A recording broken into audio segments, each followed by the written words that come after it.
PCMC news, सत्याला शब्दाची धार। विमानाच्या इंधनाचा काळा बाजार करून वाढीव दराने विक्री करणाऱ्या 5 जणांच्या टोळीला गुन्हे शाखेच्या पोलिसांनी अटक केली आहे। सोमाटणे टोल नाक्याजवळ काळा बाजार सुरू असताना पोलिसांनी बुधवारी कारवाई करत इंधनाचे 2 टँकर ताब्यात घेतले आहेत। मंगेश दाभाडे, इलाही फरास, अनिल जसवाल, अमोल गराडे आणि परशुराम उर्फ सोन्या गायकवाड अशी अटक केलेल्या आरोपींची नावे आहेत।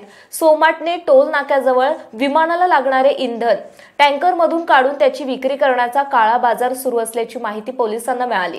त्यानुसार पोलिसांनी छापा मारून कारवाई केली। जागा मालक मंगेश दाभाडे याने टँकर चालक इलाही आणि अनिल या दोघांशी संगनमत करून अमोल आणि परशुराम याच्या मदतीने टँकरमधून जेट इंधन काढून घेत असताना त्यांना पोलिसांनी पकडले। इंधन भरलेले टँकर नवी मुंबई येथील JNPT बंदरातून पुणे विमानतळावर येत असतात। टँकरमध्ये इंधन भरताना इंधनाच्या पृष्ठभागावर तवंग येतो। त्याच वेळी टँकरमधील इंधनाची मोजणी केली जाते।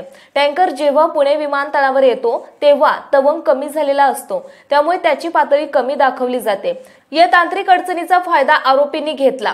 हजारो लिटर इंधन भरलेल्या टँकरमधून 70 ते 80 लिटर इंधन काढून घेतल्यास कोणालाही संशय येत नव्हता।